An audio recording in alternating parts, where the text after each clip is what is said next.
Russia Ukraine வார் அடுத்த கட்டத்திற்கு சென்றிருக்கிறது. மூன்றாம் உலகப் போர் நிச்சயம். உக்ரைனுடைய வளர்ச்சி இன்னைக்கு மிகப்பெரிய கேள்விக்குறி. அந்த மெம்பர் கண்ட்ரியினுடைய நாட்டின் மீது போர் தொடுத்தால் Q&Q Pharmacy. Invest smart, earn extraordinary, guaranteed return, 100% buyback assurance. Q&Q Pharmacy.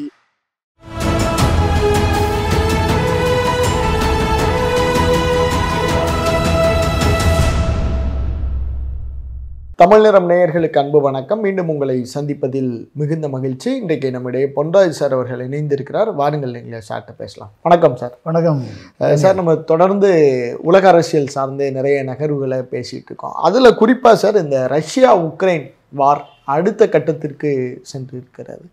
Russia கிட்டத்தட்ட ஒரு 477 ட்ரோன், 60 ஏவுகணைகள் உள்ளிட்ட தாக்குதலை 2 நாளைக்கு முன்னாடி நடத்தியிருக்கிறாங்க.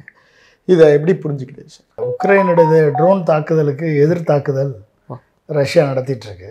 இந்த வார் இது கடந்த 4 வருடங்களாக இது தொடர்ந்த ஒரு போராக காணப்படுகிறது. இது இப்போதைக்கு கரண்ட் ஸ்டேட்டஸ்ன்னு நீங்கள் பார்த்துக்கிட்டீங்க அப்படின்னா, Russia eastern and north eastern Ukraine, eastern and north eastern உக்ரைனில் ஸ்கீ சப்ளை ஹப் அப்படின்னு சொல்லுவாங்க. அதிகமான சப்ளை ஹப்பு, மிலிட்ரி சப்ளை இல்லைன்னா எக்கனாமிக்கல் சப்ளை, இந்த மாதிரி சப்ளை ஹப் டோனட்ஸ்க்கு ஸ்டேட்டு. அதில் போக்ரோவஸ்க் ஓகே என்ற அந்த சப்ளை ஹப்பை, அப்புறம் Sumy Dnipropetrovsk borders, அதாவது Sumy Dnipropetrovsk borders and Donetsk, இந்த 3 ரீஜனில் ரஷ்யா ரொம்ப அட்வான்ஸாக போயிட்டுருக்காங்க. அட்வான்ஸாக ஆக்கிரமிப்பை, தாக்குதலை தொடுத்துக்கிட்டு இருக்காங்க ரஷ்யா இப்போ உக்ரைனுடைய பகுதிகளில். அதாவது உக்ரைனுடைய ஈஸ்டர்ன் அண்டு நார்த் ஈஸ்டர்ன் பகுதிகளில் இப்போ ரஷ்யா என்னென்னா, Russia claim the full control of Luhansk and over 70% of Donetsk. Full control of Luhansk. லுஹான்ஸ்க்குன்ற ஸ்டேட்டை ஃபுல்லாக எடுத்துட்டாங்க ரஷ்யா. அப்புறம் 70% ஆஃப் த டோனட்ஸ்க், அதையும் ஃபுல்லாக எடுக்கிறாங்க 70%. அப்புறம் கெர்ஷன் அண்டு ஜெப்போரிஷா ஜியா ப்ளஸ் கிரீமியா, இதெல்லாம் இப்போ ரஷ்யா மொத்தமாக ஆக்கிரமிச்சிருக்கு. இதுதான் இன்றைக்கி கரண்ட் ஸ்டேட்டஸ் இப்போ. ஓகே. அப்போ ரஷ்யாவுடைய military might, military power, missile power, drone power, இதெல்லாம் சேர்ந்து இத்தனை ரீஜன்ஸை, உக்ரைனுடைய இத்தனை ரீஜன்ஸை ஆக்கிரமித்து வச்சுருக்காங்க. உக்ரைன் என்ன பண்ணுறாங்கன்னா, உக்ரைன் டிஃபென்ஸ் எதிர் தாக்குதல் நடத்துகிறாங்க. உக்ரைன் ரெசிஸ்ட் பண்ணுறாங்க. ட்ரோன் கிரைண்டர்ஸ்னு பேர் அவங்க சொல்கிறாங்க. கிரைண்டர்ஸ் ட்ரோன்ஸ் யூஸ் பண்ணி ரஷ்யாவை ஸ்லோ டவுன் பண்ணுறாங்க. ரஷ்யானுடைய advancing troops of Russia, okay, அதை ஸ்லோ டவுன் பண்ணுறாங்க, குறைக்கிறாங்க, அதனுடைய தாக்கத்தை குறைக்கிறாங்க. ஃபர்ஸ்ட் டைமாக Ukraine long range Storm Shadow strike, missile strike against Russia command centre in occupied டோனட்ஸ்கில். ஓகே. இது உக்ரைன் அடித்து தாக்குதல் நடத்தியிருக்கு. இது உக்ரைன் இப்படி தாக்குதல் நடத்துது, ரஷ்யா அப்படி தாக்குதல் நடத்துது. இதுதான் இன்றைக்கி இருக்கக்கூடிய விஷயம். இந்த நேரத்தில் அமெரிக்காவும் நாட்டோவும் என்ன பண்ணுது, ரஷ்யாவிலிருந்து 1991 விடுதலை பெற்ற பிறகு, ஓகே, ரஷ்யாவினுடைய அத்தாரிட்டேரியன் ரெஜிம், சர்வாதிகார அமைப்பு, எதிலும் தலையிடக்கூடிய ஒரு சித்தாந்தம், அப்புறம் இன்டர்வென்ஷன் பண்ணுறது, இதெல்லாம் வேண்டாம் என்று தான் ஒரு டெமோக்ராட்டிக் செட்டப்புக்குள்ளே போவோம். அப்படி தான் நாட்டோ பக்கம் இவங்க சாஞ்சாங்க, யூரோப்பியன் யூனியன் பக்கம் சாஞ்சாங்க. அது ரஷ்யாவுக்கு பிடிக்கல. அதனால தான் ரஷ்யா உக்ரைனை ஒன் ஆஃப் த ஸ்ட்ராட்டஜிக் ஸ்டேட்டாக வச்சுருந்தது. அதுக்கு பின்னாடி ஒரு பெரிய எப்படி அமெரிக்கா கனடாவை நீ என்னுடைய ஸ்டேட்டாக இணைஞ்சிக்கோன்னு சொல்கிறாங்களா? ஆமாம்.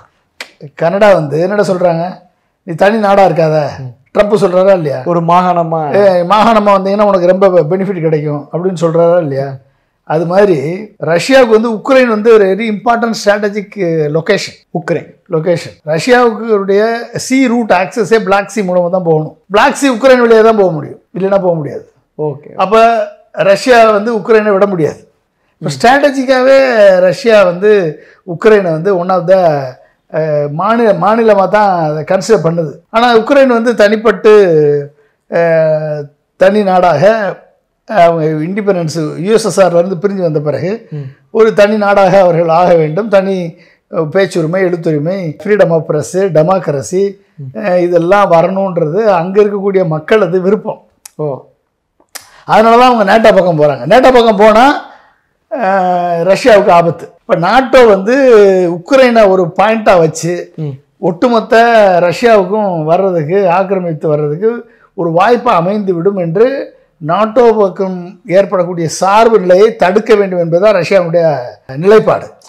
நாங்கள் 2003 வந்து டாக்டர் அப்துல் கலாம் அவர்களோட நான் உக்ரைன் போயிருந்தேன். உக்ரைன் பிரசிடென்ட் அப்போ வந்து 2003 சோவியத் யூனியனில் ஏரோஸ்பேஸ் இன்ஜினியராக இருந்தவர். அவர் தான் வந்து அப்போ பிரசிடெண்ட்டாக இருந்தார் 2003. குச்சுமா அவர் பேர், லியோனிட் குச்சுமான்னு பேர். அவர் வந்து யூஎஸ்டி ஏரோஸ்பேஸ் இன்ஜினியர். அப்போ அவர் எக்ஸ்பெஷலி ஆஃப்டர் 2002, அதாவது அவர் எப்போ இருந்தார் அப்படின்னா 1994 2005 வரைக்கும் அவர் பேர் லியோனிட் குச்சுமா. இப்போ லியோனிட் குச்சுமா வந்து ஃபார்மர் ஏரோஸ்பேஸ் இன்ஜினியர், அப்புறம் வந்து சோவியத் ஏரா இண்டஸ்ட்ரியல் டைரக்டர் அப்படி இருந்தவர்.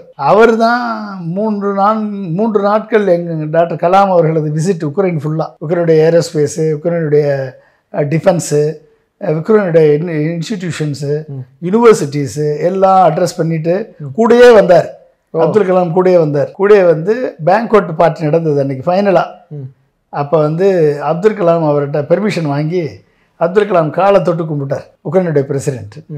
நான் கூட இருக்கேன் பக்கத்தில். ஸோ அந்தளவுக்கு ஒரு கலாம் மேலே ஒரு மிகப்பெரிய மதிப்பு வச்சிருந்தார். அவர் காலத்திலேயே வந்து அவர் சோவியத் யூனியன் ஆதரவாளர் தான் இருந்தார். ஆனால் அவர் காலத்திலேயே வந்து நேட்டோ இந்த நம்மளுடைய ஸ்ட்ராட்டஜிக் கோல் வந்து நேட்டோ மெம்பர் ஆகணும் அப்படின்ற ஸ்ட்ராட்டஜிக் கோலை அவர் டிக்ளேர் பண்ணார். அவர் காலத்திலேயே. அப்போ இருந்தே இந்த ஷிஃப்ட் ஆரம்பிக்க ரஷ்யாவுக்கு அது பிடிக்காமல் போகுது. இவங்க எப்படி அங்கே போகிறாங்க? அப்போ வந்து நேட்டோவை பக்கம் விட்டா இது வந்து ரஷ்யாவினுடைய சவரனிட்டிக்கு ஆபத்தாக இருக்கும் அப்படின்னு நினைக்கிறாங்க.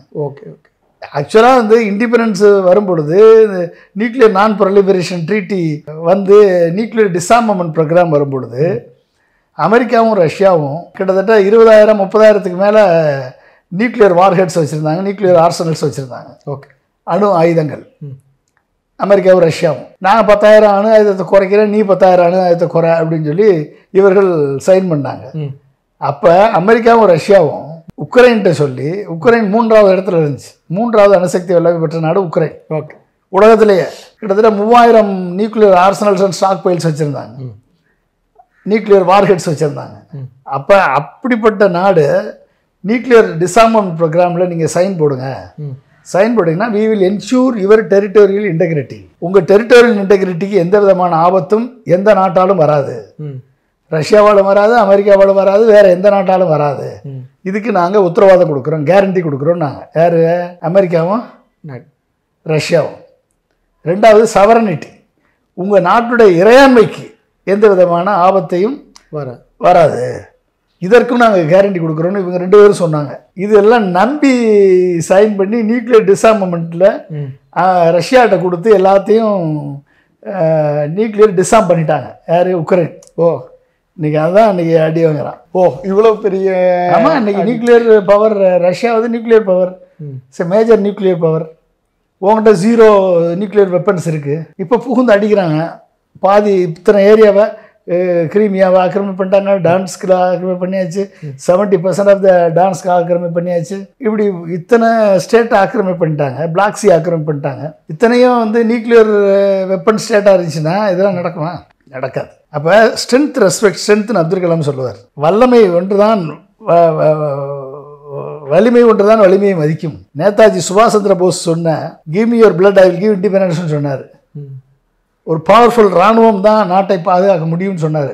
அந்த நேதாஜி சுபாஷ் சந்திர போஸின் கனவை நனவாக்கியவர் அப்துல் கலாம். நான் எத்தனையோ பள்ளி மேடைகளில் இதை பற்றி பேசியிருக்கேன். நான் அப்துல் கலாம் வந்து 2 எக்ஸ்ட்ரீம் ஐடியாலஜி உள்ள தலைவர்களை தலைவராக கொண்டவர். ஒரு எக்ஸ்ட்ரீம் ஐடியாலஜி நேதாஜி சுபாஷ் சந்திர போஸ், வலிமையான இராணுவம் தான் நாட்டை பாதுகாக்கினார். இந்த பக்கம் காந்தியடிகள் உண்ணா நோன்பு, உண்ணாவிரதம், அஹிம்சா, நான் வயலன்ஸ், சத்தியாகிரகா, இதுதான் கிராம சுவராஜ்யம், இதுதான் நாட்டை உருவாக்கும், நாட்டை டெவலப் பண்ணும் அப்படின்னாரு அவர். அப்போ முதலில் நாட்டை வலிமைப்படுத்துவோம் அப்படின்னா நேதாஜியினுடைய கனவை நனவாக்கியவர் அப்துல் கலாம் இந்தியாவினுடைய வலிமையை, இந்தியாவினுடைய பாதுகாப்பை அக்னி, பிருத்திவி, ஆகாஷ், நாக், திரிசூல், பிரம்மோஸ் இத்தனை மிசைல்ஸ் உருவாக்கி, ஏர் டிஃபென்ஸ் சிஸ்டத்தை உருவாக்கி, ரடார் சிஸ்டத்தை உருவாக்கி, இந்தியாவை அணுசக்தி வல்லமை பெற்ற நாடாக மாற்றி காண்பித்து, ஃபைட்டர் ஏர்கிராஃப்டை உருவாக்கி, இத்தனையும் பண்ணி நேதாஜியின் கனவை நனவாக்கியவர் அப்துல் கலாம். இந்த பக்கம் vision 2020, developed India vision 2020, making India as a knowledge super power by 2020 என்ற மிகப்பெரிய ஒரு விஷன் திட்டத்தை கொடுத்து காந்தியின் கனவை நனவாக்கியவர் அப்துல் கலாம். அப்போ 2 எக்ஸ்ட்ரீம் ஐடியாலஜி உள்ள கனவை நனவாக்கிறதுக்கு உழைச்சிருக்காரு அவர், அவரோட உழைப்பு பயன்பட்டு இருக்கு. அப்போ இப்படி தான் வந்து ஒவ்வொரு நாடுமே வந்து முதலில் நாட்டினுடைய பாதுகாப்பு, இரண்டாவது நாட்டினுடைய வளர்ச்சி. நாட்டினுடைய பாதுகாப்பை காம்ப்ரமைஸ் பண்ணோம்னா வளர்ச்சி சாத்தியப்படாது. உக்ரைன் வந்து அணு ஆயுதத்தை ஜீரோவாகிச்சு. இன்றைக்கு நாட்டினுடைய வளர்ச்சி, உக்ரைனுடைய வளர்ச்சி இன்னைக்கு மிகப்பெரிய கேள்விக்குறி. ரஷ்யா அடிச்சு தூக்கிட்டு இருக்கு. நாட்டோ சப்போர்ட் பண்ணணும்னு சொன்ன நாட்டோ சப்போர்ட் பண்ணலை. அமெரிக்கா ஏதோ சப்போர்ட் பண்ணுறாங்களோடைய ஃபுல் ஃப்ளெஜ்டு நாட்டோ மெம்பராக கூட ஆகலை. உக்ரைனை நாட்டோ மெம்பர் ஆகலை. அப்போ எப்படி இருக்கும் சார்? இதில் மிக முக்கியமாக இன்னொரு இது என்ன சொல்கிறாங்க, தென்கொரியா சமீபத்தில் ஒரு எச்சரிக்கை கொடுத்துருக்கு. ஒரு பெரும் தாக்குதல் திட்டமிட்டிருக்காங்க. ரஷ்யா, வடகொரியாவிலேருந்து கிட்டத்தட்ட ஒரு 10,000 பேர் வந்து இங்கே ரஷ்யா பங்கிட்டு போய் உக்ரைனை அழிப்பதற்கான ஒரு பெரிய திட்டம் போயிட்டுருக்கு அப்படின்னு சொல்லி, அது நடக்கலாம் வாய்ப்பு இருக்கா சார்? வாய்ப்பை எதுவுமே மறுக்க முடியாது. ஏன்னா வான்வெளி தாக்குதல், வான்வெளி போர், மிசைல்ஸ் வார், இது எல்லாமே வந்து பெரும் பொருளாதார சேதத்தையும் அழிவையும் ஏற்படுத்தும். ஆனால் கிரவுண்ட் லெவல் மிலிட்ரி தான் வந்து டெரிட்டரியை கேப்சர் பண்ண முடியும், டெரிட்டரியை கண்ட்ரோல் பண்ண முடியும். டெரிட்டரியை கேப்சர் பண்ணி அந்த டெரிட்டரியை வந்து தங்கள் ஆளுமைக்கு கீழே கொண்டு வர முடியும். அப்போ அதற்கு வந்து வடகொரியா உதவுச்சு அப்படின்னா ரஷ்யா ஏற்றுக்கொள்கிறது என்று சொன்னால் அது நம்ம வந்து ஒரு யுக்ரைனுக்கு மிகப்பெரிய ஒரு த்ரெட்டாகத்தான் நான் பார்க்குறேன். இது நாட்டோவுக்கு விடப்பட்ட சவாலாகத்தான் பார்க்கிறேன். நாட்டோ ஏன் பயந்துக்கிட்டு இருக்காங்க? நாட்டோ வந்து மெம்பர் ஆக்கல. ஒரு நாடு போரில் ஈடுபட்டக்கூடிய நாட்டை நாட்டோவில் மெம்பர் ஆக்க மாட்டாங்க. நாட்டோவுடைய ஆர்டிகல் 5 என்ன சொல்லுது அப்படின்னா, நாட்டோ ஆர்டிகல் 5 நாட்டோ மெம்பராக இருக்கக்கூடிய யூரோப்பியன் யூனியன், யுஎஸ், அப்புறம் நாட்டோ மெம்பர்ஸ், இந்த மெம்பருக்கு யாராவது ஒரு நாட்டின் மூலமாக அந்த மெம்பர் கண்ட்ரியினுடைய நாட்டுடைய இறையாண்மைக்கு, நாட்டினுடைய டெரிட்டோரியல் இன்டெகிரிட்டிக்கு நாட்டின் மீது போர் தொடுத்தால், நாட்டின் மீது ஆயுத தாக்குதல் நடத்தினால் ஆர்டிகல் 5 இன்வோக் செய்யப்படும். ஆர்டிகல் 5 இன்வோக் செய்யப்பட்டால் என்ன அர்த்தம் அப்படின்னா, உடனடியாக ஒட்டுமொத்த நாட்டோ நாடுகளும் இணைந்து, இல்லை தனித்தனியாக, டிப்ளமேட்டிக் வார், மிலிட்ரி வார், எந்த நாடு நாட்டோ நாட்டின் மீது போர் தொடுக்கிறதோ அந்த நாட்டின் மீது ஒட்டுமொத்த நாட்டோ நாடுகளும் இணைந்து அந்த போரை தொடுக்கும். இந்த பாதுகாப்பிற்காகத்தான் நாட்டோவுடைய மெம்பர் ஆகணும்னு உக்ரைன் போகுது. உக்ரைன் வந்து ட்ரை பண்ணுறாங்க. ஆனால் இவங்க வந்து என்ன பண்ணுறாங்க அப்படின்னா, நாட்டோ வந்து அதை சேர்க்க மாட்டாங்க. இன்னும் சேர்க்கலை, இன்னும் வந்து தே ஹேவ் நாட் அட்மிட்டட். அப்போ நாட்டோ என்ன சொல்கிறான், அது பண்ணியாச்சு அப்படின்னா, உக்ரைனை மெம்பர்ஸ் நாடு ஆக்கியாச்சுன்னா 3ஆம் உலக போர் நிச்சயம். 3ஆம் உலக போர் நிச்சயம். ஏன்னா உக்ரைன் வந்து நாட்டோக்குள்ள வந்துருச்சுன்னா ரஷ்யா அடிக்குது உக்ரைனை. ரஷ்யா அடிச்சா உடனே எல்லா நாட்டோ நாடுகளும், யூரோப்பியன் யூனியனும், அமெரிக்காவும் ரஷ்யாவை அடிச்சு ஆகணும் ஆஸ் பர் ஆர்டிகல் 5. அப்போ வந்துருச்சா உலக போர்? 3ஆம் உலக போர் வந்துருச்சா இல்லையா? வந்துருமா இல்லையா? அப்படிப்பட்ட ஒரு சூழலுக்கு போயிடக்கூடாது, ஃபுல் ஃப்ளெஜ்டு வாருக்கு போயிடக்கூடாதுன்னு சொல்லி நாட்டோ உக்ரைனை இன்னும் மெம்பராகவே ஆக்கல. Okay okay okay. எதை நோக்கி எங்களுடைய ஸ்ட்ராட்டஜிக் கோல்னு நாட்டோனுடைய உக்ரைன் தலைவர்கள் வரிசையாக சொன்னாங்களோ அவங்க அத்தனை பேருமே இன்ன வரைக்கும் நாட்டோ மெம்பர் ஆகலை. நாட்டோ மெம்பர் ஆனால் என்ன கேட்குறாங்க, உக்ரைன் என்ன கேட்குறது அப்படின்னா, இஸ்ரேலுக்கு கொடுக்குற, யுஎஸ்க்கு இஸ்ரேலுக்கு கொடுக்குற சப்போர்ட் மாதிரி எங்களுக்கு கொடுங்கன்றாங்க. அப்படின்னு அர்த்தம். $3.8 பில்லியன் வருஷத்துக்கு போர் நிதியாக இஸ்ரேலுக்கு அமெரிக்கா கொடுக்குது. அப்படிப்பட்ட நிதி எங்களுக்கு கொடுங்கன்னு கேட்குது. யாரு? உக்ரைன் கேட்குறாங்க. இஸ்ரேலுக்கு கொடுத்த நிதி மாதிரி எங்களுக்கு போர் நிதி கொடுங்க, நாங்கள் ரஷ்யாவோட ஃபைட் பண்ணணும்னு கேட்குறாங்க. நாட்டோ மெம்பர் ஆகணும்னு கேட்குறாங்க. ரெண்டும் முடியாதுன்னு உட்காந்துருக்கான். யார்? நாட்டோ சேர்க்கல. இப்போ அமெரிக்காவுடைய என்ன பண்ணியிருக்காரு ட்ரம்ப், இப்போ லேட்டஸ்டாக stockpile artillery stockpile வந்து லெவல் கம்மியாக இருக்குது, ஓகே, ஆர்ட்லரி ஸ்டாக் பைல் லெவல் கம்மியாக இருக்குன்னு சொல்லி பேட்ரியாட் மிசைல் அனுப்புறதை நிறுத்தி வச்சுட்டாரு. உக்ரைனுக்கு அனுப்புற மிசைல் நிறுத்தி வச்சிருக்காரு. ஒரு சில எய்டு மட்டும் 30 நாள் சீஸ் ஃபயருக்கு அப்புறம் நான் ஒரு சில சப்போர்ட்டிவ் எய்டு கொடுக்குறேன்னு சொல்லியிருக்காரு அவர். யார்? அமெரிக்க அதிபர் ட்ரம்ப். அஃபீஷியலி வந்து உக்ரைனுடைய சவரனிட்டி இறையாண்மையை பாதுகாப்போம் அப்படின்னு அஃபீஷியலாக டிக்ளேர் பண்ணியிருக்காங்க. பட்டு மெம்பர்ஷிப் கிடையாது, நாட்டோ மெம்பர்ஷிப் இல்லை. நாட்டோ மெம்பர்ஷிப்புக்கு வந்து இப்போதைக்குள்ள உக்ரைனுக்கு கொடுக்கறதுக்கு மாதிரி ஐடியா இல்லை நாட்டோ கண்ட்ரிகளுக்கு. சார் அப்போ வந்து இப்போ நமக்கு 2 வாய்ப்புகள் தெரியுது. ஒன்று வந்து நீங்கள் சொல்கிற மாதிரி நேட்டோ உறுப்பினராக உக்ரைனை ஆக்கி ஒரு 3ஆம் உலக போருக்கு செல்றதுக்கான வாய்ப்பு, இல்லைன்னா இப்போ இருக்கிற இதே நிலையில் உக்ரைனை வச்சு ரஷ்யா வச்சு ஃபுல்லாக டெமாலிஷ் பண்ணுறது. இப்போ இது 2வது திட்டம் தான் நடக்க வாய்ப்பு நிறையா இருக்கும். அதாவது ரஷ்யாவுடைய கண்டிஷன் என்னென்னா, ரஷ்யா வந்து ரொம்ப தெளிவாக இருக்காங்க. உக்ரைன் வந்து ரஷ்யாவுடைய ஆக்கிரமிப்பு பகுதிகளை ஃபார்மலாக அங்கீகரிக்கணுன்றான். நான் ஆக்கிரமித்த இடத்த நீ ஒத்துக்கிட்டு பேசாமல் செவனேன்னு போ. உக்ரைன் என்ன சொல்கிறாங்க? Annexation of கிரீமியா. கிரீமியாவை ரஷ்யாவோட அனெக்ஸ் பண்ணிட்டாங்க, சேர்த்துட்டாங்க. அதை வந்து நீ அங்கீகரிச்சுக்கோ, என்கிட்ட திரும்பி கிரீமியா வேணும்னு வராத, சண்டை போடாத. 2வது 4 ஆக்குபைடு ஆப்லாஸ்ட். அது என்னது?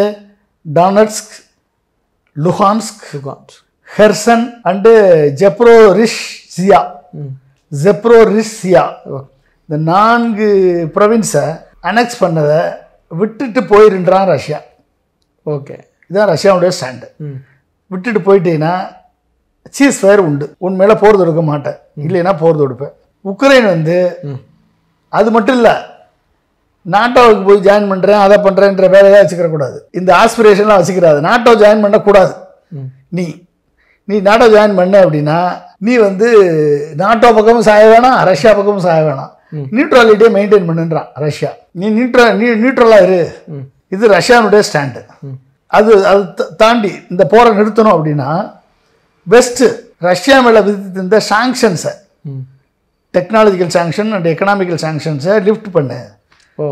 ஆனால் மெஜாரிட்டி ரஷ்யா வந்து யூரோப்பியன் யூனியனையோ நாட்டோ நாடுகளுடைய பொருளாதார பலத்தை நம்பி இல்லை.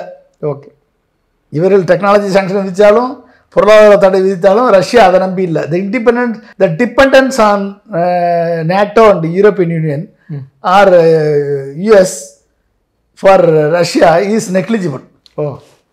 But still they demand lifting the sanctions. அப்புறம் வந்து நாட்டோனுடைய மிலிட்ரி இன்ஃப்ராஸ்ட்ரக்சரை ஈஸ்டர்ன் யூரோப்லேருந்து தூக்குன்றான். ஈஸ்டர்ன் யூரோப்லேருந்து ஒரு நாட்டோனுடைய மிலிட்ரி இன்ஃப்ராஸ்ட்ரக்சரை வச்சுருக்கேன், இன்க்ளூடிங் பால்டிக் ஸ்டேட்ஸில். அதில் எல்லாம் தூக்கிட்டு போர் நிறுத்தம் வேணும்னா. இது யார்? ரஷ்யா. ரஷ்யா என்ன சொல்லுது அப்படின்னா demilitarization and denazification of Ukraine. Denazification of Ukraine plus stringent limits on its armed forces. Armed forces இவ்வளோ தான் நீ வச்சுக்கணும், இதெல்லாம் நான் சொல்கிறபடி கேட்கணுன்றான் ரஷ்யா. உக்ரைன் என்ன கேட்குறான் அப்படின்னா, உக்ரைன் வந்து immediate cease fire, withdrawal of Russian forces to the pre-2022 border including Crimea. 2022க்கு முன்னால் என்ன பார்டர் உக்ரைனுக்கு இருந்துச்சோ அந்த பார்டர் எங்களுக்கு வேணும், கிரிமியாவும் எங்களுக்கு வேணும், அப்போ தான் நாங்கள் போர் நிறுத்தம் செய்வோன்றான். யார்? Ukraine. Return of the deported citizens, உக்ரைனுடைய சிட்டிசன்ஸை ரிலீஸ் ஆஃப் த பிரிசனர்ஸ்.